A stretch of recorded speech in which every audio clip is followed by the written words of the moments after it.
ഇന്ന് നമ്മൾ കേൾക്കാൻ പോകുന്നത് കിങ്ഡം ഓഫ് ഹെവൻ എന്നൊരു അടിപൊളി മൂവിയുടെ കഥയാണ്. ഇത് ശരിക്കും ഒരു ഫിക്ഷണൽ സ്റ്റോറിയല്ല, യഥാർത്ഥത്തിൽ 1000 വർഷങ്ങൾക്ക് മുന്നേ ജെറുസലേമിൽ സംഭവിച്ചതാണ്. അറിയാലോ, ഇപ്പോഴത്തെ ഇസ്രായേൽ അതുപോലെ തന്നെ ഫലസ്തീൻ വിഷയങ്ങള് കാലമായിട്ട് തുടരുന്ന ആ ഒരു യുദ്ധം. ഇത് തുടങ്ങിയിട്ട് ഇപ്പൊ എത്ര വർഷമായി? ഒരു 10 വർഷം അല്ലെങ്കിൽ 20, 100, 150? അതൊന്നും അല്ല, ആയിരക്കണക്കിന് വർഷങ്ങളായിട്ടുണ്ട് അവിടെ ഇതുപോലുള്ള യുദ്ധങ്ങൾ നടക്കാൻ തുടങ്ങിയിട്ട്. അതായത് 3 മതങ്ങളുടെ പ്രധാന കേന്ദ്രമാണ് ആ ഒരു മണ്ണ് എന്ന് പറയുന്നത്. മുസ്ലിങ്ങൾക്ക് അതുപോലെ തന്നെ ക്രിസ്ത്യൻസ്, ജൂതന്മാര്, ഈ 3 മതക്കാർക്കും ഏറ്റവും ഇമ്പോർട്ടന്റ് ആയിട്ടുള്ള ഒരു സ്ഥലം തന്നെയാണ് ഈ ഒരു മണ്ണ്. അതുകൊണ്ടാണ് ഇതിന്റെ പേരിൽ ഒരുപാട് കാലമായിട്ട് യുദ്ധം നടക്കുന്നത്. ഇതെല്ലാം കാണുമ്പോൾ നമ്മൾ വിചാരിക്കും ഒരിക്കലും ഇവിടെ സമാധാനം കാര്യങ്ങളൊന്നും ഉണ്ടാവില്ല എന്ന്. എന്നാൽ ഒരു 900 വർഷങ്ങൾക്ക് മുന്നേ ഇരുഭാഗത്തിലെ ചില രാജാക്കന്മാര് അവരുടെ ആ ഒരു നല്ല മനസ്സ് കാരണം ആ നാട്ടിലെ കുറച്ച് ജനങ്ങൾക്ക് കുറച്ചു കാലങ്ങളിൽ സന്തോഷത്തോടെ ജീവിക്കാൻ കഴിഞ്ഞു. അപ്പോ ഈ വയലൻസ് മാത്രം എല്ലാവരും തമ്മിൽ തല്ലിക്കൊണ്ടിരിക്കുന്ന ഓരോ കാര്യങ്ങളും നമ്മൾ കേട്ടുകൊണ്ടിരിക്കുന്ന സമയത്ത് ഇതുപോലുള്ള കഥകൾ കൂടെ കേൾക്കുകയാണെങ്കിൽ നല്ലതല്ലേ? ഇവിടെ നമ്മുടെ കേരളത്തിൽ ഇരുന്നുകൊണ്ട് കുറെ പേര് ഫലസ്തീനെ സപ്പോർട്ട് ചെയ്യും, കുറെ പേര് ഇസ്രായേലിനെ സപ്പോർട്ട് ചെയ്യും. ഇതൊക്കെ ഒരു റിലീജിയൻ ബേസ് ആയിട്ടുള്ള കാര്യങ്ങളാണ്, അത് പച്ചയായിട്ടുള്ള സത്യമാണ്. ഓരോരുത്തരും എന്തുകൊണ്ടാണ് ഓരോ രാജ്യങ്ങളെ സപ്പോർട്ട് ചെയ്യുന്നത്? അത് തന്നെ കാരണം, മറ്റൊന്നുമല്ല, റിലീജിയൻ. പക്ഷെ ഈ കാര്യങ്ങൾ നോക്കാതെ ഒരു 900 വർഷങ്ങൾക്ക് മുന്നേ കുറച്ച് അധികാരികള് മാനുഷിക മൂല്യം വെച്ചിട്ട് ആ ജനങ്ങളെ നോക്കിയിട്ടുണ്ടായിരുന്നു. തീർച്ചയായിട്ടും ഞാൻ ഈ പറഞ്ഞതുപോലെ അങ്ങനെയുള്ള കഥകൾ നിങ്ങളൊന്ന് കേട്ടു നോക്ക്. കഥ നടക്കുന്ന ആ ഒരു കാലഘട്ടം എന്ന് പറഞ്ഞാൽ 1100 ആ ഒരു കാലഘട്ടത്തിലാണ്. ജെറുസലേം, അതായത് ഇസ്രായേൽ എന്ന ആ ഒരു ഭൂപ്രദേശം, അതിപ്പോ കൈയടക്കിയിരിക്കുന്നത് ക്രിസ്ത്യൻ ഭരണകൂടമാണ്. അത് കഴിഞ്ഞ 100 വർഷമായിട്ട് അവരുടെ കയ്യിലാണ്. അതുപോലെ തന്നെ യൂറോപ്പിലേക്ക് നോക്കുകയാണെങ്കിൽ അവിടെ ഉണ്ടായിരുന്ന അടിച്ചമർത്തലുകൾ, അതുപോലെ തന്നെ ഭക്ഷ്യക്ഷാമം, ഇത് കാരണം അവിടെ നിന്ന് ഒരുപാട് ആൾക്കാരെ രക്ഷപ്പെട്ടുകൊണ്ട് ഇസ്രായേലിലേക്ക് വരികയാണ്. കാരണം മനുഷ്യർക്ക് ജീവിക്കാൻ കുറച്ചും കൂടെ നല്ലൊരു അന്തരീക്ഷമായിരുന്നു ഇസ്രായേലിൽ. ഇങ്ങനെയുള്ള കാര്യങ്ങളൊക്കെ തുടക്കത്തിൽ പറയാണ്. ഇതിനുശേഷം നേരെ ഫ്രാൻസിലേക്ക് പോവാണ്. വർഷം 1184. നല്ല മഞ്ഞുള്ള ഒരു സമയമാണ്. ഇതേ സമയത്ത് തന്നെ റോഡരികില് ഒരു സ്ത്രീയുടെ മൃതദേഹം മറവ് ചെയ്യാണ്. റോഡരികിലോ? അത്രക്കും ബഹുമാനം ഇല്ലാതെ എന്തിനാണ് ആ ഒരു സ്ത്രീയോട് അങ്ങനെ പെരുമാറുന്നത്? അപ്പൊ അവിടെ ഉണ്ടായിരുന്ന ഫാദർ പറയാണ്, ഇവൾ ആത്മഹത്യ ചെയ്താണ്, അതുകൊണ്ട് തന്നെ ഇവളുടെ തല വെട്ടി വേണം നമ്മൾ ഇവളെ കുഴിച്ചു മൂടാനായിട്ട്. അതും ഈ ഒരു വഴിയോരത്ത്. യാതൊരു ബഹുമതി നമ്മൾ കൊടുക്കേണ്ട ആവശ്യമില്ല, ആത്മഹത്യ ചെയ്തതല്ലേ. അങ്ങനെ തല വെട്ടുന്നതിന് മുന്നേ ആ സ്ത്രീയുടെ കഴുത്തിൽ നിന്നും അവരുടെ ഒരു കുരിശുമാല ഉണ്ടല്ലോ, അത് ഈ ഫാദർ ഇയാൾ വലിച്ചു പൊട്ടിച്ച് ഇയാളുടെ കയ്യിലേക്ക് എടുക്കുകയാണ്. ആ സ്ത്രീയെ കുറിച്ച് പറയുകയാണെങ്കിൽ ഇപ്പോ ആ സ്ത്രീയോട് ക്രൂരമായിട്ട് പെരുമാറുന്ന ഈ ഒരു ഫാദർ ഉണ്ടല്ലോ, ഇയാളുടെ സ്വന്തം അനിയന്റെ ഭാര്യ തന്നെയാണ് ആ ഒരു ലേഡി. അനിയൻ എങ്ങനെയെങ്കിലും ഈ ഒരു നാട്ടിൽ നിന്ന് ഓടിപ്പിച്ച് അവന്റെ സ്വത്തും സമ്പാദ്യം ഇതെല്ലാം സ്വന്തമാക്കുക, അങ്ങനെയുള്ള ഒരു വ്യക്തിയായിട്ട് ചിന്താഗതിയാണ് ഈ ഒരു മനുഷ്യന്. അടുത്ത സീനിൽ ആ സഹോദരനെയാണ് കാണിക്കുന്നത്, ബേലിയൻ. ഒരുപാട് ഇഷ്ടമായിരുന്നു ബേലിയന് അവന്റെ ഭാര്യ ഇപ്പൊ ഗർഭിണിയാണ്. ആ ഭാര്യ ഗർഭിണിയായ സമയത്ത് ചില ആരോഗ്യ പ്രശ്നങ്ങൾ ഉണ്ടായിരുന്നു. കുട്ടി ജനിച്ചപ്പോ ചാപിള്ളയായിരുന്നു. ആ വിഷമം സഹിക്കാൻ കഴിയാതെയാണ് ബേലിന്റെ ഭാര്യ ആത്മഹത്യ ചെയ്തത്. സോ ആത്മഹത്യ ചെയ്യുകയാണെങ്കിൽ അവരെ ഒരു രീതിയിൽ ബഹുമാനിക്കരുത്, അവരോട് അപമര്യാദയായിട്ട് ആ ശവത്തിനോട് പെരുമാറണം, അതുപോലെ അത് നരകത്തിലാണ് പോവുക, അങ്ങനെയൊക്കെയുള്ള ഓരോ വിശ്വാസങ്ങളാണ് ഇവർക്ക്. എന്തായാലും ഈ ഒരു സമയത്താണ് ബേലിനെ അന്വേഷിച്ചുകൊണ്ട് ആ നാട്ടിലേക്ക് ഒരു ഗോഡ്ഫ്രേ എന്ന് പറഞ്ഞൊരു പട്ടാളക്കാരനും അയാളുടെ കൂടെ വേറെയും കുറച്ച് പട്ടാളക്കാർ വരുന്നത്. എന്തിനാണ് അവർ വന്നത് എന്ന് അറിയില്ല. ഇതേ സമയത്ത് തന്നെ ബേലിയൻ അവന്റെ ഭാര്യയുടെ മൃതദേഹം അത് അടക്കിയ സ്ഥലത്തേക്ക് പോകുന്ന സമയത്ത് അത് എവിടെയാണെന്ന് കാണാൻ കഴിയുന്നില്ല. ഇപ്പൊ അവന്റെ സഹോദരൻ അങ്ങോട്ടേക്ക് വരികയാണ്. അവനോട് ഭയങ്കര മോശമായിട്ട് പെരുമാറുകയാണ്. എന്തൊക്കെ ചെയ്താലും ഈ ബേലിയൻ പ്രതികരിക്കില്ല കേട്ടോ. ഇവന്റെ മുഖത്തിന് വരെ ആ ഒരു സഹോദരൻ അടിക്കുന്നുണ്ട്. ഇതെല്ലാം കഴിഞ്ഞ് തകർന്ന മനസ്സുമായിട്ട് ബേലിയൻ അവന്റെ ആലയിലേക്ക് ചെല്ലുകയാണ്. അതായത് അവനൊരു കൊല്ലനാണ്, ചെറിയ രീതിയിൽ ഒരു എഞ്ചിനീയറും ആണ്. എന്തായാലും ഈ ബേലിയനെ കാണാനായിട്ട് ഈ ഗോഡ്ഫ്രേ എന്ന് പറഞ്ഞ ആള് ഇങ്ങോട്ടേക്ക് വരികയാണ്. അതായത് ഈ ഗോഡ്ഫ്രേ എന്ന് പറയുന്നത് മറ്റാരുമല്ല, അവന്റെ അച്ഛൻ തന്നെയായിരുന്നു. വർഷങ്ങൾക്ക് മുന്നേ ഈ ഗോഡ്ഫ്രേക്ക് സംഭവിച്ചു പോയ ഒരു തെറ്റാണ്. അതുകൊണ്ട് തന്നെ ഗോഡ്ഫ്രേ അവന്റെ മുന്നിൽ തല കുനിച്ചുകൊണ്ട് ക്ഷമ ചോദിക്കുന്നുണ്ട്. മാത്രമല്ല ഗോഡ്ഫ്രേ അവന് വേണ്ടി ഒരു ഓഫർ കൊടുക്കുന്നുണ്ട്. അതായത് അദ്ദേഹത്തിന്റെ അനന്തരാവകാശിയായിട്ട് ഇസ്രായേലിലേക്ക് വരുന്നു എന്ന്. കൂടുതലൊന്നും നിർബന്ധിച്ചില്ല, നീ വരുന്നുണ്ടെങ്കിലും വന്നോ, വഴിയും കാര്യങ്ങളൊക്കെ പറഞ്ഞു കൊടുത്തിട്ട് ഗോഡ്ഫ്രേ അവിടുന്ന് പോവാണ്. ബേലിയൻ വലിയ സമ്മതമൊന്നും കാണിച്ചില്ല കേട്ടോ. അന്നേ ദിവസം രാത്രി അവന്റെ ചേട്ടനുണ്ടല്ലോ, അവന്റെ അടുത്തേക്ക് വീണ്ടും വരികയാണ്. നിനക്ക് അയാളുടെ കൂടെ പോയിക്കൂടായിരുന്നു? ഞാൻ എത്ര കഷ്ടപ്പെട്ടാണ് അവരിങ്ങോട്ടേ കൊണ്ടുവന്നത് നിനക്കൊരു നല്ല ജീവിതം കിട്ടാനായിട്ട്. പറഞ്ഞിട്ട് കാര്യമില്ല, നീ നിന്റെ ഭാര്യയും കണക്കന്നെയാണ്. പിന്നെ നിന്റെ ഭാര്യയെ കുറിച്ച് അറിയാലോ, അവള് നരകത്തിലാണ് പോവുക. എന്തൊക്കെ പറഞ്ഞാലും പ്രതികരിക്കാത്ത ഒരു പാവാണ് കേട്ടോ ഈ ഒരു ബേലിയൻ. പക്ഷെ ഈ ഒരു സമയത്താണ് ചേട്ടന്റെ കയ്യില് ഭാര്യയുടെ ആ ഒരു മാല കാണുന്നത്. അതുപോലെ തന്നെ അവൾ അടക്കം ചെയ്തത് അവളുടെ തല വെട്ടിയിട്ടാണ് എന്നൊക്കെ പറഞ്ഞ സമയത്ത് ബേലിയൻ ആ ഒരു കോപം സഹിക്കാൻ കഴിയുന്നില്ല. അവൻ അവിടെ ഉണ്ടാക്കിക്കൊണ്ടിരിക്കുന്ന ആ ഒരു ചുട്ടുപഴുത്ത മാളുണ്ടല്ലോ, ഇത് അവന്റെ ചേട്ടന്റെ പള്ളയിലേക്ക് തന്നെ കുത്തിക്കയറ്റിട്ട്, അതായത് വയറിലേക്ക് കുത്തിക്കയറ്റിട്ട് അവിടെ ഉണ്ടായിരുന്ന ആ തീച്ചോളയിലേക്ക് അവനങ്ങോട്ട് മറിച്ചിടുകയാണ്. കാരണം സഹിക്കുന്നതിനും അതുപോലെ തന്നെ പൊറുക്കുന്നതിലും ഒരതിരുണ്ട്. ആ അതിര് അത് കടന്നു കഴിഞ്ഞു. അങ്ങനെ ആ ആലയിലിട്ട് അവനെ ചുട്ട് കരിച്ചുകൊണ്ട് ബേലിയൻ നേരെ കുതിരയുമായിട്ട് ചെല്ലുകയാണ്. ആരുടെ പിന്നാലെ? ഗോഡ്ഫ്രേയുടെ പിന്നാലെ തന്നെ. അദ്ദേഹം വിചാരിച്ചു പരിഹാരം ചെയ്യാൻ വന്നതായിരിക്കും. അല്ല, അദ്ദേഹത്തിന്റെ കൂടെ ആ ഒരു നല്ല ഭൂമി ഉണ്ടല്ലോ, അവിടെ എത്തിയിട്ട് പാപമോചനം ഇത് തേടാൻ വേണ്ടിയിട്ടാണ് ബേലിയൻ അവരുടെ കൂടെ പോകുന്നത്. എന്തായാലും ഗോഡ്ഫ്രേ മകനെ കൂടെ കൂട്ടാണ്. പോകുന്ന വഴിയിൽ അവന് നല്ല രീതിയിലുള്ള വാൾപ്പായിട്ട് കാര്യങ്ങളൊക്കെ പറഞ്ഞു കൊടുക്കുന്നുണ്ട്. പക്ഷെ അദ്ദേഹം നല്ല ടയർഡായിരുന്നു. അതുകൊണ്ട് തന്നെ അദ്ദേഹത്തോട് വിശ്രമിച്ചിട്ട് അവിടെ ഇരിക്കെ, ഞാൻ പറഞ്ഞു കൊടുക്കാന്ന് പറഞ്ഞിട്ട് മറ്റൊരു പോരാളി എഴുന്നേറ്റ് വരികയാണ്. അതുപോലെ തന്നെ ഇവര് രണ്ടുപേരും നമ്മുടെ ബേലിയന് എങ്ങനെ ഫൈറ്റ് ചെയ്യണം എന്നുള്ള കാര്യങ്ങളൊക്കെ പറഞ്ഞു കൊടുക്കുന്നുണ്ട്. അതുപോലെ ബേലിയൻ അത്ര നിസ്സാരക്കാരനൊന്നുമല്ല, ചില യുദ്ധങ്ങളിലൊക്കെ പങ്കെടുത്തിട്ടുണ്ട്. എന്തായാലും ഇതേ സമയത്താണ് ബേലിയനെ പിടികൂടാൻ വേണ്ടിയിട്ട് ഫ്രാൻസിലെ ചില പട്ടാളക്കാർ വരുന്നത്. അതായത് ആ ഒരു ഫാദറിനെ, അവന്റെ ചേട്ടനെ തന്നെ കൊന്നില്ലേ, അതുകൊണ്ട് അവനെ അറസ്റ്റ് ചെയ്യാനായിട്ട്. എന്നാൽ ഗോഡ്ഫ്രേയും അതുപോലെ തന്നെ അദ്ദേഹത്തിന്റെ കൂടെ ഉണ്ടായിരുന്ന പട്ടാളക്കാരും ഇതിന് സമ്മതിക്കുന്നില്ല. കാരണം അവര് സംസാരിച്ച ആ ഒരു ശൈലി അത് വളരെ മോശമായിരുന്നു. പിന്നെ പറയണ്ടല്ലോ, അവിടെ വെച്ചൊരു ഗംഭീര യുദ്ധം തുടങ്ങുകയാണ് കേട്ടോ. ആ യുദ്ധത്തിനൊടുവില് ഗോഡ്ഫ്രേയുടെ ഷോൾഡറിന്റെ ഉള്ളിൽ തന്നെ ഒരു അമ്പ് തുളച്ചു കയറുന്നുണ്ട്. ഇതേ സമയം തന്നെ ആ ഒരു സൈന്യത്തെ മുഴുവനായിട്ടും ഇവരില്ലാതാക്കി കളയാണ്. ഗോഡ്ഫ്രേയുടെ കൂട്ടത്തിൽ നിന്നും ഒരുപാട് പേര് മരിച്ചുപോയി. അതുപോലെ ആ ഒരു സൈന്യം പൂർണ്ണമായിട്ടും നശിപ്പിച്ചു കളഞ്ഞു കേട്ടോ ഇവര്. അങ്ങനെ മകനെയും കൂട്ടി ബേലിയൻ വീണ്ടും യാത്ര തുടരുകയാണ്. പക്ഷെ ആ ഒരു യാത്രയിൽ ഗോഡ്ഫ്രേ വല്ലാതെ തളർന്നു പോയിട്ടുണ്ടായിരുന്നു. ഏകദേശം മരിക്കുന്ന ആ ഒരു അവസ്ഥയിലേക്ക് വരെ അദ്ദേഹം എത്തിയിട്ടുണ്ട്. അപ്പൊ യാത്രക്കിടയിൽ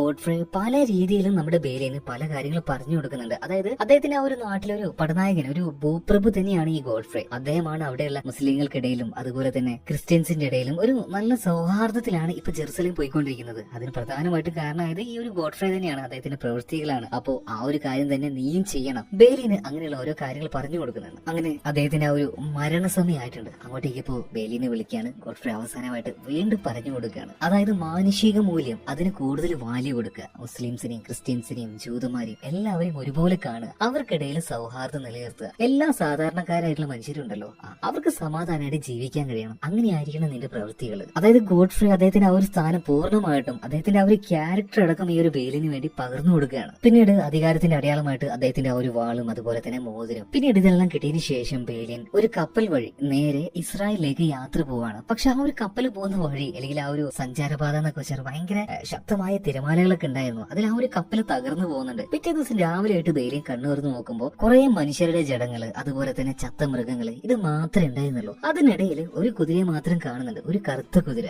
അതിനെ പിടിക്കാൻ വേണ്ടിയിട്ട് ബേലിയൻ ചെന്നെങ്കിലും അതിനെ കിട്ടിയില്ല കേട്ടോ. അങ്ങനെ ആ ഒരു മരുഭൂമിയിലൂടെ അവൻ ഒരുപാട് നടക്കാൻ തുടങ്ങണം. അതായത് അവന് വഴി അറിയില്ല, ഇസ്രായേലിലേക്കുള്ള ഒരു വഴി. അങ്ങനെ നടക്കുന്നതിനിടയിൽ ഒരു വെള്ളക്കെട്ട് കാണാണ്. ആ വെള്ളത്തിൽ നിന്നും അവൻ ആ ഒരു വെള്ളം കുടിക്കുമ്പോൾ ആ കുതിരയും അങ്ങോട്ടേക്ക് വെള്ളം കുടിക്കാൻ എത്തിയിട്ടുണ്ട്. പതിയെ തന്ത്രപൂർവ്വം അവൻ ആ ഒരു കുതിരയെ പിടിക്കാൻ കേട്ടോ. അങ്ങനെ പതിയെ ആ ഒരു കുതിരയുമായിട്ട് അവൻ നടക്കുന്ന സമയത്ത് അങ്ങോട്ടേക്ക് രണ്ട് അറബികൾ വരികയാണ്. അതിൽ യജമാനല്ല, ആ അടിമയുണ്ടല്ലോ, ബേലിയോണോട് സംസാരിക്കുകയാണ്. അതായത് ഈ കുതിര എന്റെ യജമാനന്റേതാണ്, ഇത് അദ്ദേഹത്തിന്റെ തോട്ടത്തിലാണ്, അതുകൊണ്ട് തന്നെ അദ്ദേഹത്തിന് ഈ കുതിരയെ നീ കൊടുക്കണം എന്ന് പറയണം. ബേലിയൻ പറഞ്ഞു അത് പറ്റില്ല, ഇത് എന്റെ കുതിരയാണ്, അങ്ങനെയാണെങ്കിൽ നമുക്ക് യുദ്ധം ചെയ്യാന്ന് പറയണം. അങ്ങനെ അവിടെ വെച്ചൊരു യുദ്ധം സംഭവിക്കുകയാണ്. അതുപോലെ തന്നെ ആ യജമാനെ ബേലിയൻ കൊന്നു കളയുന്നുണ്ട്. യജമാനെ കൊന്നിട്ടുണ്ടെങ്കിൽ തൊട്ടടുത്ത് നിൽക്കുന്ന ആ ഒരു അടിമയുണ്ടല്ലോ, അവന്റെ പേര് റഷീദ് എന്നാണ്. റഷീദിനെയും കൊല്ലണല്ലോ. വാള് വീശി ഇപ്പൊ അവന്റെ കഴുത്തിന്റെ സൈഡിലേക്ക് ആ ഒരു വാള് കുത്തിവെച്ചിട്ട് ബേലിയൻ പറയാണ്, ഞാൻ നിന്നെ കൊല്ലുന്നില്ല, എനിക്കതിന്റെ ആവശ്യമില്ല, നീ എനിക്കൊന്ന് വഴികാട്ടി തരുമോ ജെറുസലേമിലേക്ക് പോവാന്. അങ്ങനെ ഇവർ രണ്ടുപേരും, അതായത് റഷീദ് വഴികാട്ടിയായിട്ട് നേരെ ജെറുസലേമിലേക്ക് എത്തുകയാണ്. അവർ ആ ഒരു പട്ടണത്തിലൂടെ അങ്ങനെ നടക്കുന്ന സമയത്ത് ആ ഒരു കറുത്ത കുതിരയുണ്ടല്ലോ, അതിനെ നോക്കിയിട്ട് റഷീദ് പറയാണ്, ഇവൻ എന്തായാലും ഒരു ചുണക്കുട്ടിയാണ് കേട്ടോ. അവൻ അതിനിങ്ങനെ തഴുകുന്ന കണ്ട സമയത്ത് ബേലിയൻ പറയാണ്, അങ്ങനെയാണെങ്കിൽ ഇനിയുള്ള യാത്രയിൽ നീ ഇതിനെ കൂടെ കൂട്ടിക്കോ, നീ എടുത്തോന്ന് പറയാണ്. ഇത് കേട്ടപ്പോ റഷീദ് ഞെട്ടിപ്പോവാണ്. നിങ്ങൾ എന്തേ പറയുന്നത്? ഞാനൊരു അടിമയാണ്, എന്റെ മാസ്റ്ററെ കൊന്നത് നിങ്ങളാണ്, അതുകൊണ്ട് തന്നെ ഈ കുതിരയും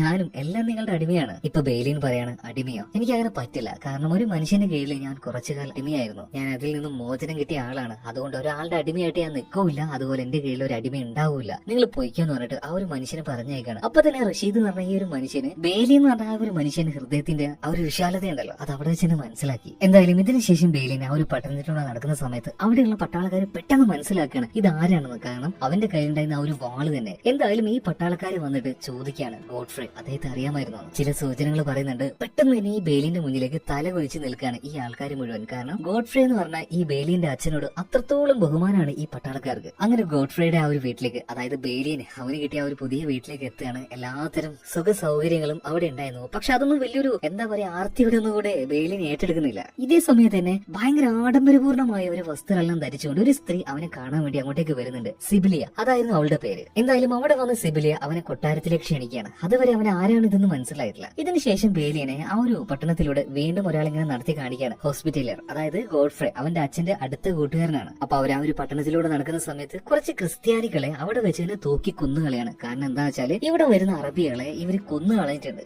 അത് പാടില്ല, ഇവിടെ ഭരിക്കുന്നത് നമ്മൾ ക്രിസ്ത്യൻസ് ആണ്, അതുകൊണ്ട് തന്നെ ഇങ്ങോട്ടേക്ക് വരുന്ന അറബികള്, വ്യാപാരികള്, അവർക്കൊന്നും പറ്റാൻ പാടില്ല. പക്ഷെ ചില മത തീവ്രവാദികൾ അവരെ കൊല്ലാൻ വേണ്ടി ശ്രമിക്കും. അങ്ങനെ ചെയ്യുന്നവരെ ഞങ്ങൾ തൂക്കി കൊല്ലുകയും ചെയ്യും. അപ്പൊ ഇമാതിരി ഒരു മതഭ്രാന്ത് കാണിക്കുമ്പോൾ ഹിവന്മാർക്കൊക്കെ ഒരു നേതാവ് ഉണ്ടാവണല്ലോ. അവനെയാണ് ഇപ്പൊ കാണിക്കുന്നത് റെയ്നാൾഡ്. മതത്തിന്റെ ആ ഒരു വിഷം ഉള്ളിലേക്ക് കുത്തിക്കയറി അത് തലക്ക് പിടിച്ചൊരു മനുഷ്യനാണ് അവൻ. ഇപ്പൊ ഈ ഒരു പട്ടണത്തിന്റെ ഒക്കെ കാര്യങ്ങൾ നോക്കുന്ന ടൈബീരിയസ് ഭയങ്കരമായിട്ട് ദേഷ്യത്തിൽ ഈ റെയ്നാൾഡിന്റെ അടുത്ത് പറയാണ്, ഒരു ദിവസം നിന്റെ ഈ ഒരു കുടുംബ മഹാത്മ്യൊന്നും നിന്നെ രക്ഷിക്കാനുണ്ടാവില്ല, ഞാൻ നിന്നെ പിടിക്കും ഒരു ദിവസം. അതായത് ഇത്തരം തെമ്മാടിത്തരങ്ങൾ കാണിച്ചിട്ടും കൂടെ ഉണ്ടായിരുന്ന ആൾക്കാരെ മുഴുവൻ തൂക്കി കൊന്നിട്ടും ഈ റെയ്നാൾഡിനെ മാത്രം കൊല്ലാത്തത് അവന്റെ ഒരു കുടുംബം അത് കുറച്ച് എന്താ പറയാ ഒരു റോയൽ ഫാമിലി ആയതുകൊണ്ടാണ്. ഇതേ സമയത്താണ് അങ്ങോട്ടേക്ക് നമ്മുടെ ബെയിലിൻ വരുന്നത് കേട്ടോ. എന്തായാലും ഈ ഒരു ടൈബീരിയസിന് അവന് ഭയങ്കരമായിട്ട് ഇഷ്ടമാണ്. കാരണം അവന്റെ അച്ഛന്റെ ഒരു വലിയ കൂട്ടുകാരനായിരുന്നു. അതുകൊണ്ട് തന്നെ ബെയിലിന്റെ നല്ല കൂട്ടുകാരനായിരിക്കും ഈ ഒരു ടൈബീരിയസ്. എന്തായാലും പിന്നീട് രാജകീയമായ ആ ഒരു അത്താഴത്തിന് ഇവരെല്ലാവരും പോയിരിക്കുകയാണ് കേട്ടോ. അങ്ങോട്ടേക്ക് സിബിലിയ, അതായത് ഈ രാജ്യത്തിന്റെ രാജകുമാരി വരികയാണ്. രാജകുമാരി എന്ന് പറഞ്ഞിട്ടുണ്ടെങ്കിൽ രാജാവിന്റെ അനിയത്തിയാണ് കേട്ടോ. സിബിലിയുടെ കൂടെ തന്നെ അവളുടെ ഭർത്താവായിട്ടുള്ള മറ്റൊരു മതവെറിയാണ് ലുസിഹാമും ഉണ്ട്. ഈ ലുസിഹാമിന് നമ്മുടെ ബെയിലിനെ തീരെ ഇഷ്ടമായിട്ടില്ല കേട്ടോ. അതായത് ഗോഡ്ഫ്രൈയുടെ ഒരു ജാരസന്ധതയാണ് ഈ ബെയിലിന് നന്നായിട്ട് അറിയാം. അതുകൊണ്ട് തന്നെ ആ ഒരു സദസ്സിൽ വെച്ച് ഭയങ്കരമായിട്ട് ബെയിലിനെ അപമാനിക്കുകയാണ്. ഇങ്ങനെയുള്ളവരുടെ കൂടെ ഒന്നും ഭക്ഷണം കഴിക്കാൻ എന്നെ കിട്ടില്ല എന്ന് പറഞ്ഞിട്ട് അവൻ അവിടെ നിന്ന് പോവുകയാണ്. പക്ഷെ ബാക്കിയുള്ളവര് അവരുടെ ആ ഒരു നല്ല മനസ്സാണ് കേട്ടോ. ടൈബേരിയസ്, പിന്നെ നമ്മുടെ കുമാരിയായിട്ടുള്ള സിബിലിയ, ഇവരെല്ലാവരും നല്ല ഹാപ്പി ആയിട്ട് തന്നെ അവിടെ ഇരുന്ന് ഭക്ഷണം കഴിക്കുകയാണ്. പിന്നെ ഈ സിബിലിയ അതുപോലെ തന്നെ നമ്മുടെ ബെയിലിൻ അവർ ഭയങ്കരമായിട്ട് കോട്ടാവുകയാണ്. ഇതിനുശേഷം സിബിലിയ രാജാവിനെ കാണാനായിട്ട് നേരെ അദ്ദേഹത്തിന് ആ ഒരു പള്ളിയറയിലേക്ക് കൊണ്ടുപോകാണ് കേട്ടോ. ആ രാജാവിന്റെ പേരാണ് ബാൽഡ്വിൻ. പക്ഷെ അദ്ദേഹത്തിന് ഒരു പ്രശ്നമുണ്ട്, കുഷ്ഠരോഗം. അത് അദ്ദേഹത്തിനെ ബാധിച്ചിരിക്കുകയാണ്. വലിയ പ്രായമൊന്നുമില്ല, എന്നിട്ടും അദ്ദേഹത്തിന് ഇങ്ങനെ ഒരു രോഗം ബാധിച്ചു. മുഖമൂടിയും കയ്യൊറയും അങ്ങനെയുള്ള കാര്യങ്ങളൊക്കെ ഇട്ടിട്ടാണ് ഇപ്പൊ ബാൽഡ്വിന് എല്ലാവരുടെയും മുന്നിലേക്ക് പോവുക. അദ്ദേഹത്തിന് മുഖം ആരെയും കാണിക്കില്ല കേട്ടോ. ഈ ഗോഡ്ഫ്രൈ ഒരുപാട് ഇഷ്ടമായിരുന്നു ബാൽഡ്വിന്. അദ്ദേഹത്തിന്റെ എല്ലാതര തത്വങ്ങളോട് നിൽക്കുന്ന ആളാണ് ഗോഡ്ഫ്രൈ. അപ്പൊ ആ ഒരു രീതിയിൽ തന്നെ നീയും എന്റെ കൂടെ നിൽക്കണമെന്ന് ബെയിലിനോട് ഈ രാജാവ് ചക്രവർത്തി പറയാണ്. എന്തായാലും അവരുടെ ആ ഒരു സംസാരം എല്ലാം കഴിഞ്ഞ് തിരിച്ചു പോകുന്ന സമയത്ത് അവിടെ വെച്ചൊരു കുഞ്ഞിനെ ബെയിലിൻ കാണുന്നുണ്ട്. ആ കുഞ്ഞ് മറ്റാരുമല്ല, സിബിലിയാണല്ലോ, അവളുടെ മകനാണ്. അതായത് ഈ കുഞ്ഞാണ് ഇനി അടുത്ത രാജാവായിട്ട് വരാൻ വേണ്ടി പോകുന്നത്. അതായത് ചക്രവർത്തിയുടെ സഹോദരിയുടെ മകൻ. സ്വന്തം മക്കളില്ലാത്തത് കൊണ്ട് തന്നെ സിബിലിയുടെ മകനായിരിക്കും അടുത്ത ആ ഒരു അനന്തരാവകാശം ഉണ്ടാവുക. എന്തായാലും ഈ കാര്യങ്ങളൊക്കെ കഴിഞ്ഞു. ബെയിലിൻ ഇപ്പോ നേരെ ഗോഡ്ഫ്രൈയുടെ കൊട്ടാരത്തിലേക്ക് കൊണ്ടുപോകണം. അവിടെ 100 ഏക്കറോളം വരുന്ന ഒരു ഭൂമിയും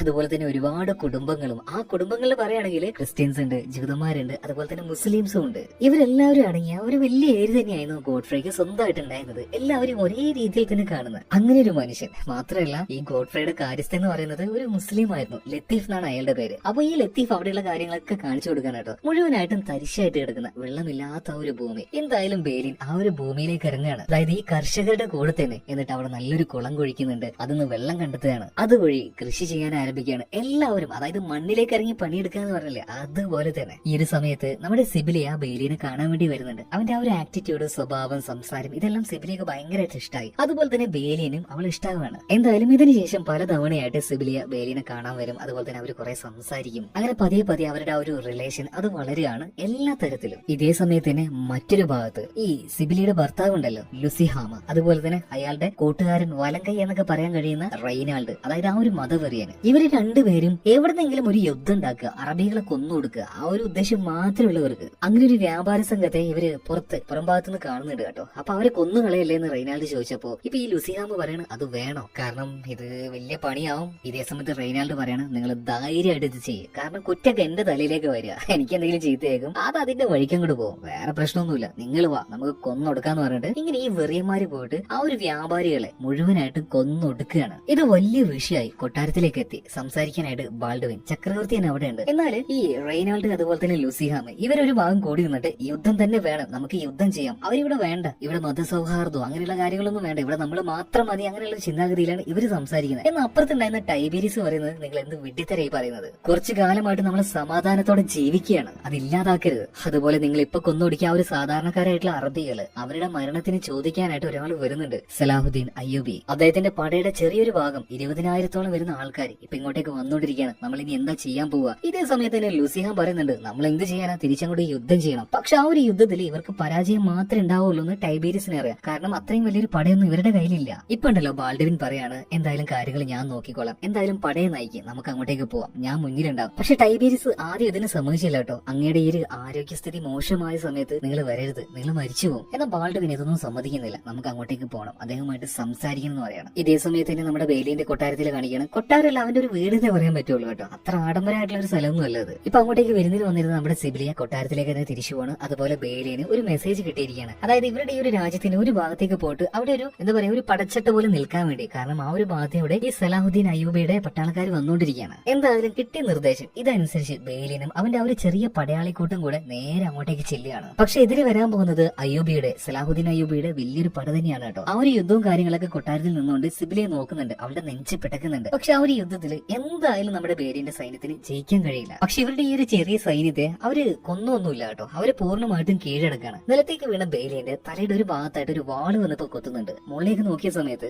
ആ മുഖം എവിടെയോ കണ്ടിട്ടുണ്ട്. അവന്റെ പേര് നല്ല ഓർമ്മയുണ്ട്, റഷീദ്. അതായത് അന്ന് ആ ഒരു അറബിയെ കുതിരയുടെ പേരിൽ കൊന്നു കളഞ്ഞിട്ടില്ലേ. സത്യം പറഞ്ഞാൽ ആ അറബി എന്ന് പറയുന്നത് ഈ റഷീദിന്റെ എന്താ പറയാ ഒരു സേവകനായിരുന്നു. ശരിക്കും മുതലാളി എന്ന് പറയുന്നത് അല്ലെങ്കിൽ മാസ്റ്റർ എന്ന് പറയുന്നത് ഈ റഷീദായിരുന്നു. അതുപോലെ തന്നെ എന്താണ് ബേലിൻ, എന്താണ് അവന്റെ ആ ഒരു ക്യാരക്ടർ, ഇത് മനസ്സിലാക്കിയ റഷീദ് ഉണ്ടല്ലോ, അത് അന്ന് തന്നെ മനസ്സിലാക്കിയിട്ടുണ്ട്. അതുകൊണ്ട് തന്നെ ഈ യുദ്ധക്കളത്തിൽ വെച്ചിട്ട് ബേലിന് അതിന്റേതായ ആ ഒരു റെസ്പെക്റ്റും ബഹുമാനവും റഷീദ് കൊടുക്കുകയാണ്. ഇതേ സമയത്ത് തന്നെ മറ്റൊരു ഭാഗത്ത് കിങ് ബാൾഡ്വിൻ അദ്ദേഹം നേരിട്ട് തന്നെ സലാഹുദ്ദീൻ അയ്യൂബിയെ കാണാനായിട്ട് ആ ഒരു യുദ്ധമുഖത്തേക്ക് വന്നിരിക്കുകയാണ്. എന്തായാലും ആ രണ്ട് മഹാന്മാരായിട്ടുള്ള അധികാരികൾ ഉണ്ടല്ലോ, അവർ രണ്ടുപേരും കൂടി ചേർന്ന് കുറച്ചു നേരം സംസാരിക്കുകയാണ്. ആ സംസാരത്തിനൊടുവിൽ ഉപാധികളോട് കൂടിയിട്ട് സലാഹുദ്ദീൻ അയ്യൂബി ഇവിടുന്ന് തിരിച്ചു പോകാന്ന് പറയാണ്. അതായത് ഒരു യുദ്ധം അതില്ലാതാക്കുകയാണ് ഇവർ രണ്ടുപേരും. പക്ഷെ ആ യുദ്ധത്തിന് ഒരു നിബന്ധനയുണ്ടെന്ന്, അല്ലെങ്കിൽ ഈ കാര്യങ്ങൾക്കൊക്കെ ഒരു നിബന്ധനയുണ്ടെന്ന് ആണിട്ട് പറയാണ് ആര്, ഈ സലാഹുദ്ദീൻ അയ്യൂബി. അതെന്താണെന്ന് ഈ ബാൾഡ്വിൻ ചോദിച്ച സമയത്ത് എന്റെ അടുക്കൽ നല്ല ചില വൈദ്യരുണ്ട്, ആ വൈദ്യരെ ഞാൻ നിങ്ങളുടെ അടുത്തേക്ക് അയക്കാം, നിങ്ങളുടെ ആരോഗ്യത്തിന് വേണ്ടി ഞാൻ പ്രാർത്ഥിക്കുന്നുണ്ട്. അദ്ദേഹത്തിന് ആ ഒരു മനസ്സ് കണ്ടപ്പോ ബാൾഡ്വിന് സന്തോഷമാണ്. അങ്ങനെ ആ രണ്ട് ചക്രവർത്തിമാരും രണ്ട് കിങ്സും അവരവിടുന്ന് പെരിയാണ് കേട്ടോ, ഒരു വലിയ യുദ്ധത്തെ തന്നെ ഇല്ലാതാക്കുകയാണ്. കാരണം രണ്ട് കൂട്ടത്തിലും, അതായത് ഈ അറബികളുടെ കൂട്ടത്തിലും അതുപോലെ തന്നെ ക്രിസ്ത്യൻസിന്റെ കൂട്ടത്തിലും യുദ്ധവീരന്മാർ ഒരുപാടുണ്ട്. ഇവരെല്ലാം പ്രിവെന്റ് ചെയ്തുകൊണ്ട് അവരെല്ലാം തടുത്തു നിർത്തിക്കൊണ്ട് ഈ രണ്ട് മനുഷ്യരാണ് ഇപ്പൊ ആ ഒരു യുദ്ധത്തെ ഇവിടെ ഇല്ലാതാക്കിയത്. സോ ഇതെല്ലാം കഴിഞ്ഞിട്ട് ബാൾഡ്വിൻ അദ്ദേഹത്തിന്റെ കൊട്ടാരത്തിലേക്ക് തിരിച്ചു വരികയാണ്. അവിടെ തന്നെ ആരുണ്ട്,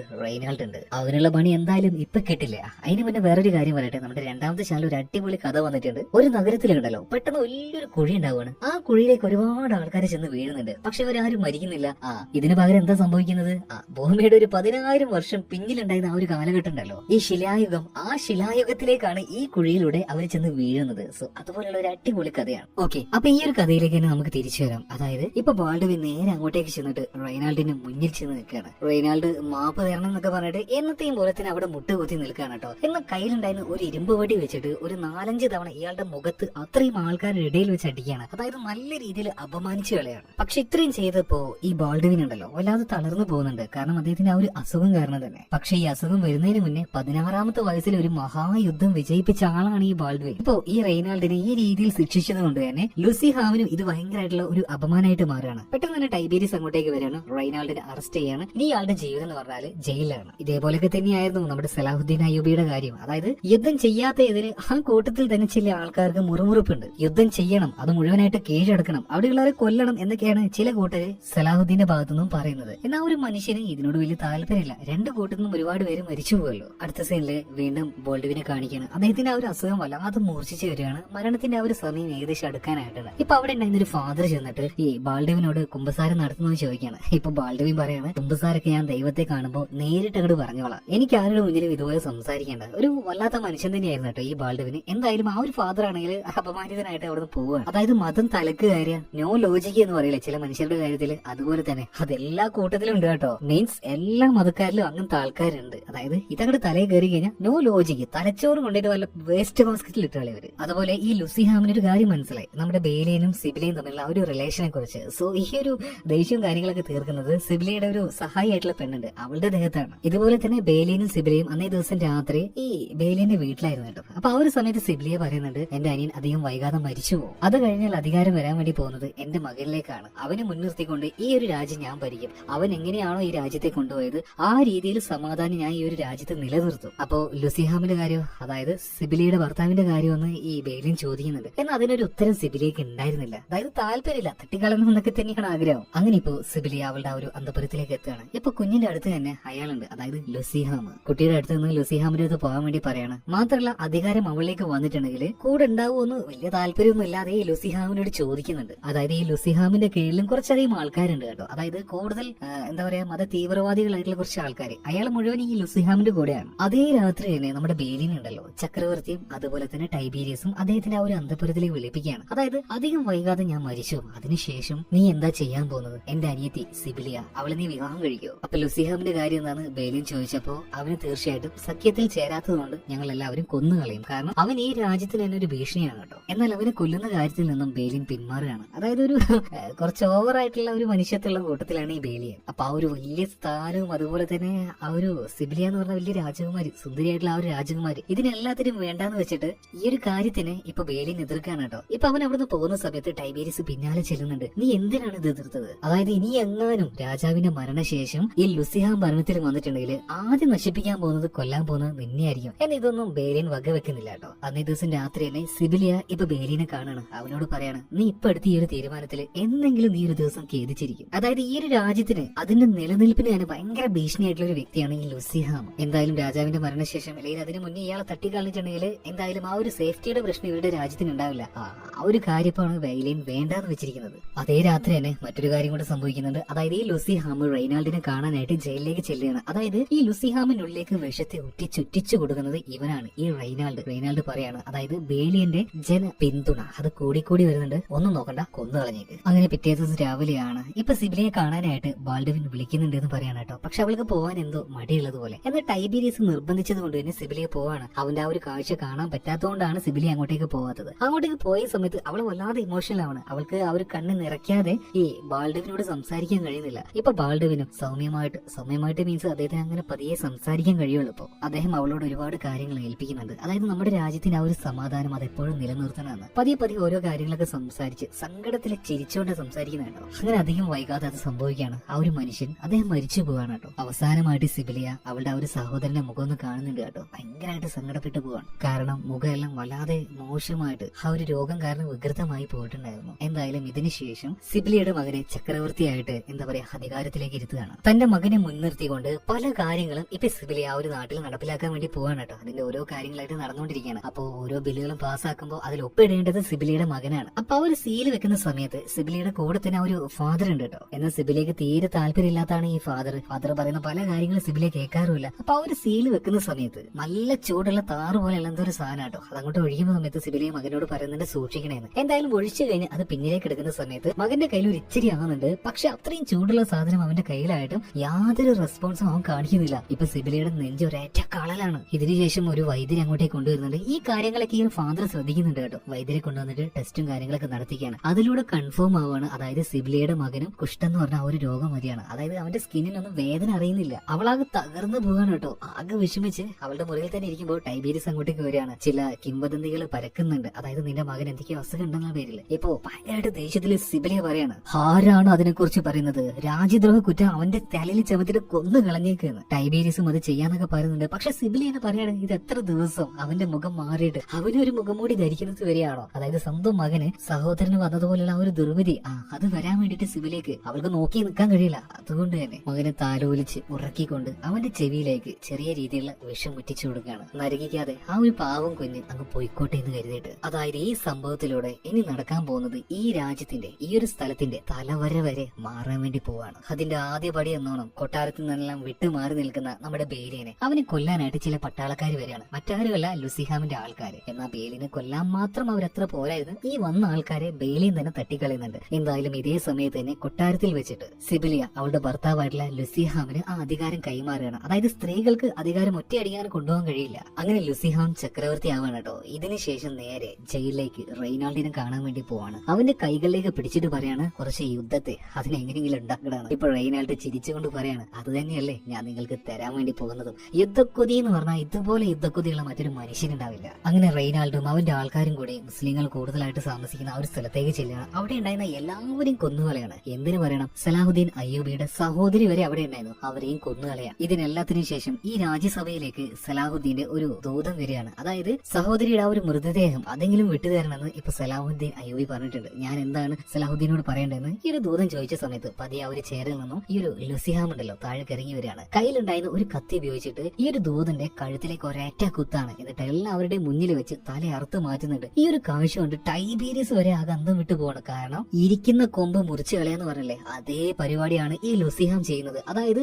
മന്ദബുദ്ധികളുടെ കയ്യിൽ അധികാരം കിട്ടിയാൽ എന്തായിരിക്കും സംഭവിക്കുക? അത് തന്നെ. അതായത് ഇനി വരാൻ പോകുന്നത് ഒരു മഹായുദ്ധം തന്നെയാണ്. അതിനുള്ള എല്ലാ പ്രിപ്പറേഷൻസും അവർ നടത്തിക്കൊണ്ടിരിക്കുന്നത്. എന്തായാലും ലുസിഹാമിന്റെ കൂടെ ഇപ്പോ ഈ ടൈബീരിയസ് ഉണ്ട്. ഇതേ സമയത്ത് ഓരോ കാര്യങ്ങൾ പറഞ്ഞുകൊണ്ടിരിക്കുമ്പോൾ അങ്ങോട്ടേക്ക് ബേലിയൻ വരികയാണ്. ബേലിനെ കണ്ട സമയത്ത് ലുസിഹാം ഫുള്ളൊന്ന് കിട്ടിക്ക് പോകുന്നുണ്ട് കേട്ടോ. കാരണം അവൻ മരിച്ചു എന്ന് വിചാരിച്ചാണ്. അതുപോലെ തന്നെ ഈ ബേലിയന്റെ ആ ഒരു ജനപിന്തുണ അതൊന്നും ഈ ലുസിഹാമിനില്ല. ഈ ചെയ്യാൻ പോകുന്ന യുദ്ധം അതുപോലെയുള്ള കാര്യങ്ങൾ ഇത് പക്കാ മണ്ടത്തരാണെന്ന് ബേലിയൻ പലതവണ പറയുന്നുണ്ട്. അതുപോലെ തന്നെ ടൈബീരിയസ് പറയാണ്, ലുസിഹാം റെയ്നാൾഡ് നിങ്ങൾ വേണമെങ്കിൽ ഈ ഒരു യുദ്ധം ചെയ്തോ, ഞാനും എന്റെ ആൾക്കാരും ഈ യുദ്ധത്തിൽ ഉണ്ടാവില്ല, എനിക്ക് അവര് കുരുതി കൊടുക്കാൻ വേണ്ടി കഴിയില്ല. ഇപ്പൊ ടൈബീരിയസ് അവിടുന്ന് പോകാൻ വേണ്ടി നിൽക്കുകയാണ്. എന്തിനാണ് ആ ഒരു മനുഷ്യന് വെറുതെ കൊലക്ക് കൊടുക്കുന്നത്? അതായത് വലിയൊരു പടയോട് വെറുതെ ചെന്ന് ഏറ്റുമുട്ടിയോണ്ട് വല്ല കാര്യമുണ്ടോ? അതിനുള്ള പ്രിപ്പറേഷൻസ് എന്തെങ്കിലും ഒന്നും വേണ്ടേ? അതൊന്നുമില്ല. സോ ടൈബീരിയസ് പോകുന്ന സമയത്ത് നമ്മുടെ ബേലിയനോട് കൂടെ വരുന്നു എന്ന് ചോദിക്കുകയാണ്. കാരണം ഈ യുദ്ധത്തിൽ ജയിക്കാൻ കഴിയില്ല, അത് ഉറപ്പാണ്. ഇതേ സമയത്ത് തന്നെ ബേലിയൻ പറയണ, ഇല്ല എനിക്ക് നമ്മുടെ നഗരത്തെ കൊട്ടാരത്തെ സംരക്ഷിക്കണം, ഞാൻ വാക്ക് കൊടുത്താണ് എന്റെ അച്ഛനും അതുപോലെ തന്നെ ബാൾഡുവിനും ആ വാക്ക് തെറ്റിക്കാൻ എന്നെ കൊണ്ടാവില്ല. ഇതിനുശേഷം ബെയിലിൻ ഉണ്ടല്ലോ സിബിലിയെ കാണാൻ വേണ്ടി പോവാണ്. ശരിക്കും സിബിലിയുടെ അവസ്ഥ എന്ന് പറഞ്ഞാൽ എന്ത് ചെയ്യണമെന്ന് പോലും അറിയില്ലായിരുന്നു. അവൾക്ക് വാക്ക് കൊടുക്കാണ്.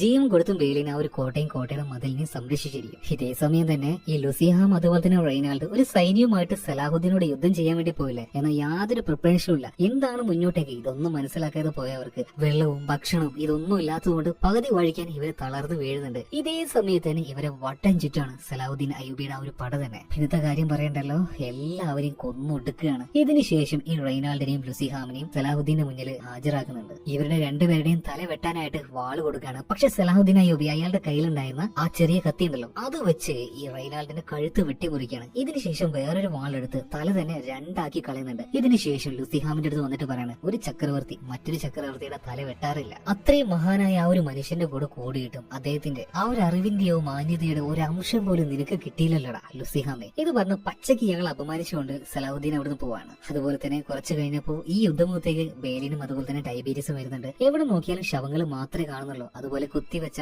ഈ റെയ്നാൾഡ് തലയും കാണുന്നുണ്ട്. ടൈബീരിയസും വീണ്ടും നമ്മുടെ ഈ ബെയിലിനെ വിളിക്കുന്നുണ്ട്, വാ നമുക്ക് പോവാന്ന് പറഞ്ഞിട്ട്. പക്ഷെ അവൻ വരുന്നില്ല കേട്ടോ, നേരെ തിരിച്ചു പോവാണ്. ഒരുപാട് വലിയ പ്രിപ്പറേഷൻസ് ആ ഒരു കോട്ടയുടെ മതിലിന്റെ പല ഭാഗത്തായിട്ട് ബെയിലിൻ അവന്റെ ആൾക്കാരെ കൊണ്ട് ചെയ്യിപ്പിക്കുകയാണ്. ഇപ്പൊ ഈ ഫാദർ ഉണ്ടല്ലോ പല തവണയായിട്ട് ബെയിലിന്റെ അടുത്തേക്ക് വന്നുകൊണ്ട് പറഞ്ഞുകൊണ്ടിരിക്കുകയാണ്, അതായത് നമുക്ക് യുദ്ധം ചെയ്യാനുള്ള ആൾക്കാരില്ല, നമുക്ക് കുറച്ചു പേർക്ക് മാത്രം ഇവിടുന്ന് രക്ഷപ്പെട്ടാലോ. എന്നാ ബെയിലിനുണ്ട് ഇത് കേൾക്കുന്നത്. ഈ ഫാദറിന്റെ കൂടെ ഉണ്ടായിരുന്ന ഒരു ചെറുപ്പക്കാരനോട് ചോദിക്കുകയാണ്, നിനക്ക് എന്താ പരിപാടിയെന്ന്. അപ്പൊ ഈ ഫാദർ പറയുന്നുണ്ട്, ഇവൻ എന്റെ സഹായിയാണ്, നിനക്ക് മുട്ടുകുത്തിക്കാൻ പറ്റുമോ, നിനക്ക് യുദ്ധം ചെയ്യാൻ പറ്റുമോ. ഇത് ചോദിച്ചതും ആ ഒരു ചെറുപ്പക്കാരൻ അവിടെ മുട്ടുകുത്തിക്കുകയാണ്. അവനോട് ചില കാര്യങ്ങൾ പറയുന്നുണ്ട്. അതുപോലെ തന്നെ അവിടെ ഉണ്ടായിരുന്ന എല്ലാവരോടും ഉറക്കന് ബെയിലിന് ഒരു കാര്യം പറയുന്നുണ്ട്, ആർക്കൊക്കെ ആയുധം പിടിക്കാൻ പറ്റും, ആർക്കൊക്കെ നടക്കാനോ യുദ്ധം ചെയ്യാനോ കഴിയും, അവരെന്റെ കൂടെ വാ. നിങ്ങൾ യുദ്ധം ചെയ്യില്ലെന്ന് ചോദിക്കാൻ കേട്ടോ. അവിടെ ഉണ്ടായിരുന്ന എല്ലാ മനുഷ്യരും സർവൈവ് ചെയ്യണമെങ്കിൽ അത് ചെയ്തേ മതിയാവുള്ളൂ. എല്ലാവരും ബെയിലിന്റെ കൂടെ നിൽക്കുകയാണ്. ശരിക്കും ഈ ഒരു ഫാദർ തന്നെ ഇത് കണ്ട് അന്തം വിട്ടു പോകുന്നുണ്ട്. പേടിയോട് ഒളിച്ചോടാൻ വേണ്ടിയിട്ട് എല്ലാവർക്കും കഴിയും. പക്ഷേ ഇതുപോലെ രണ്ടും കൽപ്പിച്ച് നിൽക്കാൻ കുറച്ചു പേർക്കേ കഴിയുള്ളൂ. അത് കൊടുക്കാനും ചിലർക്ക് മാത്രമേ കഴിയുള്ളൂ. അങ്ങനെ സലാഹുദ്ദീൻ അയ്യൂബിയുടെ ആ ഒരു വലിയ പട തന്നെ ഇവരുടെ ആ ഒരു കോട്ടയുണ്ടല്ലോ ആ കോട്ടയുടെ ഒരു ഭാഗത്തേക്ക് വന്ന് ടെന്റ് അടിക്കുകയാണ്. പിന്നെ പറയണ്ടല്ലോ, ഒരുപാട് തീ ഉണ്ടെങ്കിൽ ഈ കോട്ടയുടെ ഉള്ളിലേക്ക് വലിച്ചെറിയാൻ വേണ്ടി തുടങ്ങുന്നുണ്ട്. എന്നാൽ ഈ സമയത്തൊന്നും ബെയിലിൻ പ്രതികരിക്കുന്നില്ല കേട്ടോ.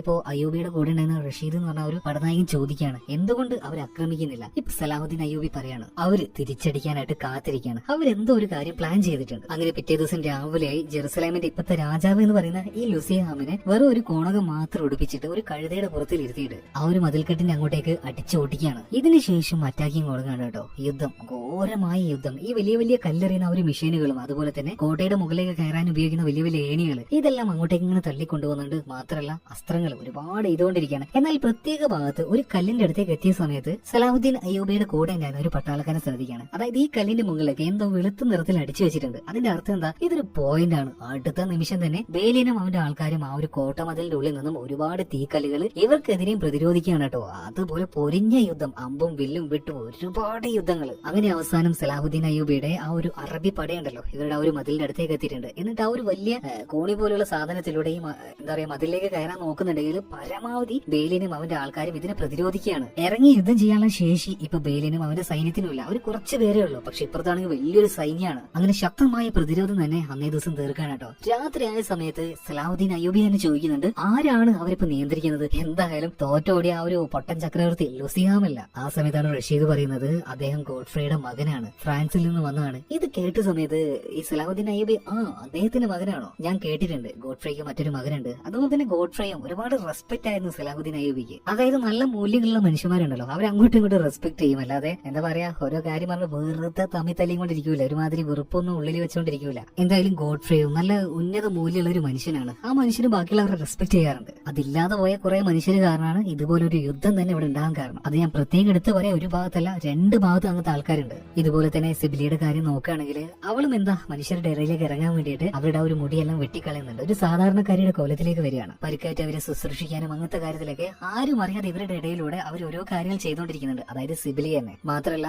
സലാഹുദ്ദീൻ അയ്യൂബി രാത്രിയായ സമയത്ത് അദ്ദേഹത്തിന്റെ ആ ഒരു പടയാളികൾ കുറെ പേര് മരിച്ചുപോയല്ലോ. ആ ഒരു ബോഡി എല്ലാം കണ്ട് അദ്ദേഹത്തിന് ഒരുപാട് മാനസിക വിഷമം വരുന്നുണ്ട്. കാരണം സലാഹുദ്ദീൻ അദ്ദേഹത്തിന്റെ ആ ഒരു പടയാളികളെ ഓരോരുത്തരും അത്രത്തോളം സ്നേഹിക്കുന്നുണ്ട്. അതുപോലെ തന്നെ ബേലിന്റെ കൂട്ടത്തിലും ഒരുപാട് പേര് മരിച്ചു പോയിട്ടില്ലേ. അപ്പൊ അവിടെ ഉണ്ടായിരുന്ന ഫാദർ എല്ലാവരും കുഴിച്ചിടണം, വേറൊന്നും ചെയ്യാൻ പാടില്ല എന്ന് പറയുമ്പോൾ ബേലിയും പറയാണ് അതിനുള്ള സൗകര്യമില്ല, ഇത് നമുക്ക് കത്തിച്ചു കളയണം. അതൊരിക്കലും നടക്കൂല എന്ന് ആ ഫാദർ പറയാണ്. കാരണം എന്താണ്, ഇവരൊന്നും സ്വർഗത്തിൽ പോകില്ല, അങ്ങനത്തെ ഓരോ പ്രശ്നങ്ങളൊക്കെ ഉണ്ടാവുന്ന പറഞ്ഞിട്ട്. എന്നാൽ ഇവിടെ ലോജിക്കലായിട്ട് ചിന്തിക്കാൻ മാത്രമേ ബേലിന് കഴിയുള്ളൂ. അതുകൊണ്ട് തന്നെ അതിനെ കത്തിക്കല്ലാതെ അത്രയും മൃതദേഹങ്ങൾ കത്തിച്ചിട്ടില്ലെങ്കിൽ ആകെ ഇവിടെ കിടന്ന് അളിഞ്ഞ് ബാക്കിയുള്ളവർക്കൊക്കെ അസുഖം വരും. അതുകൊണ്ട് ആ ഒരു ഫാദർ പറഞ്ഞ കാര്യങ്ങളൊന്നും വക വെക്കാതെ അവനത് കത്തിക്കുകയാണ്. അതുപോലെ തന്നെ പിറ്റേ ദിവസം രാവിലെ ഈ അറബികളുടെ കൂട്ടത്തിൽ തന്നെ കുറച്ച് അഗ്രസീവ് ആയിട്ടുള്ള മതവരി പിടിച്ച ആൾക്കാരുണ്ട് പറയല്ലേ, അതിലൊരാൾ വന്നിട്ട് എല്ലാവർക്കും ആഹ്വാനം കൊടുക്കാണ്. ഒന്നും നോക്കണ്ട, ഉള്ളിലേക്ക് കയറിയിട്ടുണ്ടെങ്കിൽ സകലമാനത് 100 വർഷങ്ങൾക്ക് മുന്നേ ഇവരെങ്ങനെയാണോ നമ്മളോട് കാണിച്ചത് അതുപോലെ തന്നെ ക്രൂരത കാണിച്ചോളും, നിങ്ങൾ കൊന്നൊടുക്കിക്കോളും പറഞ്ഞിട്ട് ഇയാൾ വന്നിട്ട് ആഹ്വാനം നടത്തുകയാണ് കേട്ടോ. ഈ കാര്യങ്ങളൊക്കെ രാജാവായിട്ടുള്ള സലാഹുദ്ദീൻ അയ്യൂബിയും കൂടെയുള്ളപ്പോൾ റഷീദും കാണുന്നുണ്ട്. പക്ഷെ ഇവർക്കൊക്കെ ഒരു പരിധി ഉണ്ട് കേട്ടോ, ഇതിനൊക്കെ ഒന്നും മിണ്ടാതിരിക്കുന്നു പറയുന്നില്ല. എന്തായാലും പിന്നീട് യുദ്ധത്തിന് ആ ഒരു അവസാന ഘട്ടത്തിലേക്ക് എത്തുകയാണ്. ഇവരുടെ ആ ഒരു വലിയ മതിലുണ്ടല്ലോ, അതിന്റെ വീക്ക് ആയിട്ടുള്ള ഒരു ഭാഗമുണ്ട്, അത് ഇടിച്ചു പൊളിച്ചിട്ട് ഈ അറബികൾ മുഴുവനായിട്ടും അതിന്റെ ഉള്ളിലേക്ക് ഇരച്ചു കയറുകയാണ്. അതുപോലെ ബേലിനും അവന്റെ കുറച്ച് ആൾക്കാരും തമ്മിൽ പരമാവധി മരണം വരെ ഇവരും പോരാടുന്നുണ്ട് കേട്ടോ. അങ്ങനെ ആ ഒരു യുദ്ധത്തിനൊടുവിൽ നിറച്ചും ആ ഒരു മെതിൽക്കെട്ടിന്റെ അപ്പുറം ഇപ്പുറമായിട്ട് ഒരുപാട് ശവങ്ങൾ മാത്രമാണ്. കൂടെ ഉണ്ടായിരുന്ന പലരെയും ഈ ബേലിന് നഷ്ടമായി. അതുപോലെ തന്നെ ഉള്ള ജീവനം കൊണ്ട് എഴുന്നേറ്റ് വരുന്ന സമയത്ത് സലാഹുദ്ദീൻ അയ്യൂബിയുടെ ആൾക്കാർ ഒരു ചർച്ചയ്ക്ക് വേണ്ടിയിട്ട് അങ്ങോട്ടേക്ക് ബേലിനെ വിളിക്കുകയാണ്. അങ്ങോട്ടേക്ക് പോകാൻ നിൽക്കുന്ന സമയത്ത് ബേലിനോട് അവിടെ ഉണ്ടായിരുന്ന ഫാദർ പറയണം, വെറുതെ അങ്ങോട്ടേക്ക് പോകണ്ട, നിന്റെ മതം മാറ്റിക്കളയാള്. പക്ഷെ ഇയാളുടെ വാക്ക് പണ്ട് മുതലേ കേൾക്കാത്ത ആളാണ് ഈ ബേലിയൻ. ബേലിയൻ നേരെ മുന്നോട്ടേക്ക് ചെല്ലുകയാണ് ഈ സലാഹുദ്ദീൻ അയ്യൂബിയുമായിട്ട് സംസാരിക്കാൻ കേട്ടോ. എന്നാൽ ഈ കണ്ട സമയത്ത് തന്നെ സലാഹുദ്ദീൻ അയ്യൂബി പറയുന്നത്, ഞങ്ങൾ എന്തായാലും ഈ ഒരു നഗരത്തെ കീഴ്പ്പെടുത്തി, ഞങ്ങൾക്ക് ഇത് വേണം. പക്ഷേ സ്ത്രീകളെയോ കുട്ടികളെയോ പരിക്കേറ്റ ആൾക്കാരെയോ വൃദ്ധരെയോ ഞങ്ങൾ ഒന്നും ചെയ്യില്ല. നിങ്ങൾക്ക് പോകാനായിട്ടുള്ള എല്ലാ സൗകര്യങ്ങളും വഴിയും ഞങ്ങൾ ഒരുക്കി തരും. നിങ്ങൾക്ക് ഇഷ്ടമുള്ള സ്ഥലത്തേക്ക് നിങ്ങൾക്ക് ഇവിടുന്ന് സേഫ് ആയിട്ട് തന്നെ പോവാന്ന് സലാഹുദ്ദീൻ അയ്യൂബി ഇവരോട് പറയാണ്. അപ്പൊ ബേലിയൻ ചോദിക്കുന്നുണ്ട്, 100 വർഷങ്ങൾക്ക് മുന്നേ ഇവിടെയുള്ളവര് നിങ്ങളോട് അറബികളോട് ഈ ഒരു കരുണ കാണിച്ചില്ലല്ലോ, പിന്നെ എന്തിനാ ഈ കാണിക്കുന്നത് ചോദിച്ചപ്പോ ഞങ്ങൾ എന്തായാലും കുട്ടികളെയും സ്ത്രീകളെയും ആരും ഉപദ്രവിക്കാൻ നിൽക്കുന്നില്ല, നിങ്ങൾ പൊയ്ക്കോന്ന് പറയാണ്. ഇങ്ങനെ ഒരു കാര്യം മുന്നോട്ടേക്ക് വെച്ചത് കൊണ്ട് തന്നെ ബേലിൻ ഉണ്ടല്ലോ സലാഹുദ്ദീൻ അയ്യൂബിയുടെ മുന്നിൽ കീഴടങ്ങാണ്. കാരണം ബേലിന് അവന്റെ കൂട്ടത്തിലുള്ള എല്ലാവരുടെയും ജീവൻ രക്ഷിക്കണമായിരുന്നു. പിന്നീട് ഇവർ രണ്ടുപേരും അവിടുന്ന് പിരിയാണ്.